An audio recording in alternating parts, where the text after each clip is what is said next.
No one knew it then, but behind the bright lights of Broadway in 2025, behind the confident smile of a young woman finally stepping into her own power, a far more haunting truth hid in the shadows. To the world, Angelica Hale appeared unstoppable, a performer who rose from childhood tragedy to international fame, who walked through fire and somehow turned it into song. Yet beneath the applause, beneath the polished interviews and glowing headlines, something far more fragile lingered.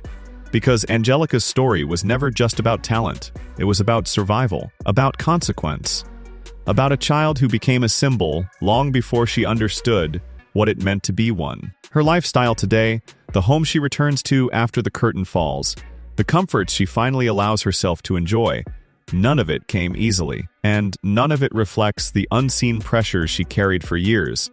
Most people know the voice, few know the cost, and the darkest part is how early that cost began. Her rise to fame hid a truth almost no one expected. Long before she stepped onto the AGT stage, before the golden buzzer, before the world called her extraordinary, Angelica was simply a little girl fighting for her life. Born in Atlanta in 2007, her earliest memories weren't of music or performances. They were of hallways lined with machines, of whispered conversations, of parents gripping hope tighter than breath. At just 4 years old, her world collapsed.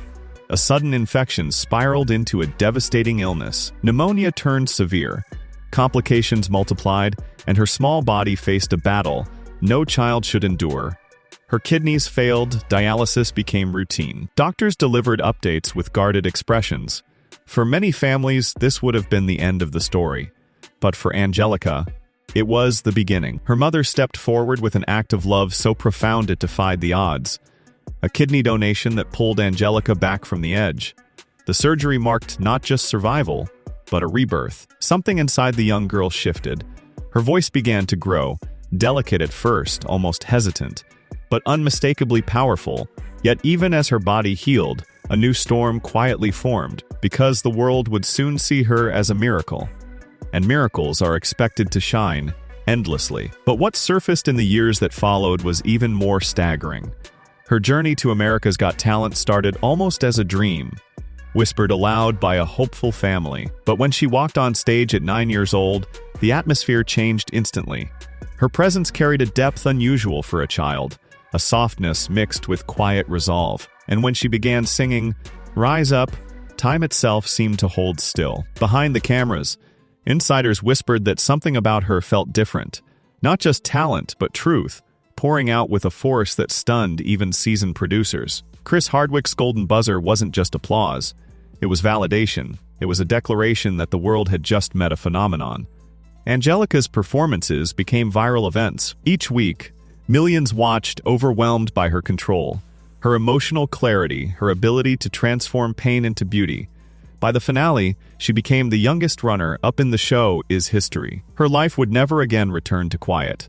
Yet the attention came with a hidden heaviness, an unspoken pressure to remain perfect, to remain inspiring, to remain the miracle everyone saw. And just when the celebrations reached their peak, something deeper began to shift behind closed doors. Her rise was meteoric, but behind the glittering headlines, the transition into post-AGT life revealed a complex reality. Invitations flooded in, NFL games, national parades, television features, concerts across the country. She became a symbol of resilience, a beacon of hope for families facing medical battles of their own.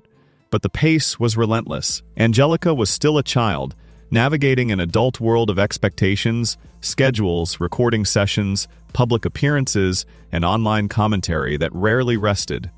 Every smile had to be flawless. Every note had to be pristine.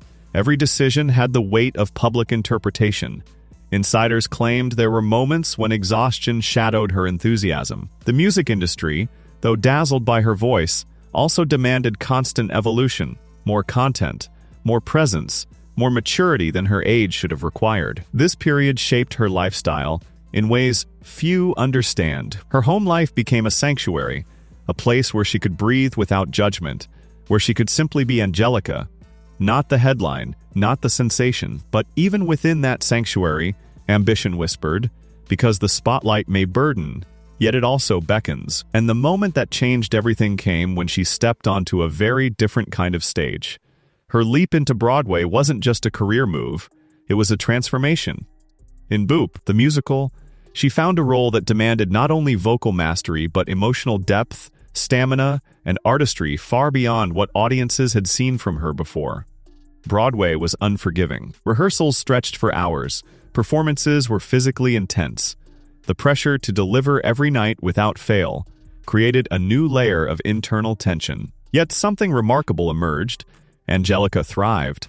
She was no longer the child prodigy. She had become a young woman commanding a stage with confidence, complexity, and a grounded sense of self. Interviews hinted at introspection, a desire to move beyond the narrative others built around her. She spoke carefully, gently, aware of the shadow of her past but determined to shape her own present.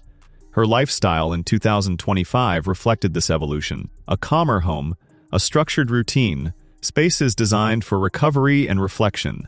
She valued comfort, warmth, and privacy more than extravagance. Her inner circle tightened, not out of secrecy, but necessity. But success on Broadway only intensified public fascination.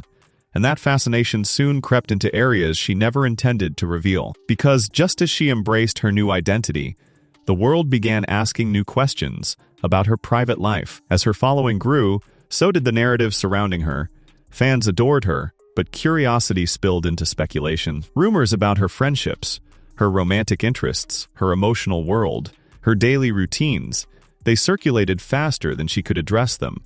Nothing was confirmed, yet everything spread. Her social media became both a window and a shield. She posted creative content, heartfelt messages, glimpses of her performances, but never too much. She understood the cost of overexposure. She'd seen what pressure did to other young stars, how constant visibility eroded boundaries. Still, the digital world demanded more. Followers wanted access, insight, intimacy. And Angelica, now older, had to navigate the delicate balance of authenticity and self-protection.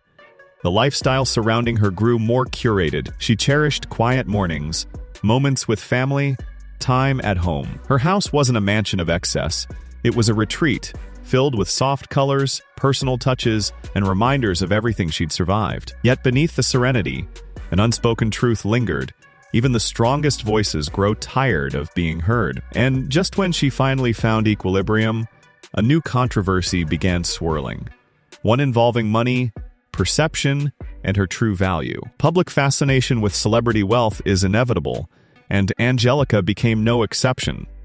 In 2025, online estimates of her net worth ranged widely. Some claimed she earned millions from AGT, from touring, from brand partnerships. Others speculated about investments, properties, and luxury purchases. But the truth was far more nuanced. Most of Angelica's earnings over the years went into education, health, artistic development, and family needs. The lifestyle she built was intentional, comfortable, but not excessive. Reports suggested she might own a modest SUV, a practical choice rather than a status symbol, reflecting function over flamboyance. Her home fit the same pattern. Stylish, modern, personalized, but not extravagant. A place built around emotional safety, not public display, yet the myths persisted. Online debates escalated, twisting numbers into narratives. People argued about whether she was wealthy enough, whether she lived like a star, whether she needed to prove anything at all. Money measured her, but it couldn't define her. Because for Angelica, success was never about accumulation, it was about purpose. But within this quiet financial reality, a far more powerful shift was happening behind the scenes. Angelica's 2025 lifestyle reflects far more than comfort. It reflects intention. She is crafting a future built not on viral fame, but on longevity, on roles that challenge her, music that reflects her truth, advocacy that honors the journey she almost didn't survive. Insiders claim she's writing more, thinking more deeply, choosing projects instead of chasing them, surrounding herself with mentors rather than opportunists. Her fanbase, once drawn to her miraculous survival, now admires her resilience, her artistic evolution, her grace. She has become a symbol not of tragedy, but transformation. Yet one question remains: Where does a voice like hers go next? Because everything she has done until now has been preparing her for something far greater.